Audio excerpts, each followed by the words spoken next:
বাহরাইনে অনুষ্ঠিত হয়েছে পুনর্মিলনী ও আলোচনা সভা। আইজান বিল্ডিং কন্ট্রাক্টিং কোম্পানি WLL এর ১ যুগ পূর্তি উপলক্ষে করা হয় এই আয়োজন।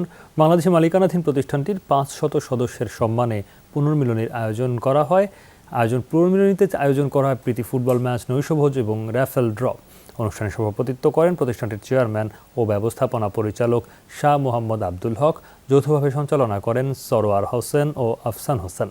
আয়োজনে শুভেচ্ছা বক্তব্য রাখেন নাজমুল হক ভূঁইয়া। প্রধান অতিথি হিসেবে উপস্থিত ছিলেন বাংলাদেশ দূতাবাসের রাষ্ট্রদূত ডক্টর মোহাম্মদ নজরুল ইসলাম। অনুষ্ঠানে পুরস্কার বিতরণ করেন শ্রম সচিব মাহফুজুর রহমান। বিশেষ অতিথি ছিলেন বাহরাইন আওয়ামী লীগের সাবেক সভাপতি মোহাম্মদ শাহজালাল, আব্দুল কাদের মজুমদার, সেলিম দৌরি ও কামরুজ্জামান রুবেল। কোম্পানির সকল স্টাফদের এবং কর্মকর্তা কর্মচারীকে আমার পক্ষ থেকে আন্তরিক শুভেচ্ছা ও ধন্যবাদ। সবাই এসে কোম্পানির এই অনুষ্ঠানকে সবাই সহযোগিতায় সাকসেস করছেন, এই জন্য আমার পক্ষ থেকে আন্তরিক শুভেচ্ছা।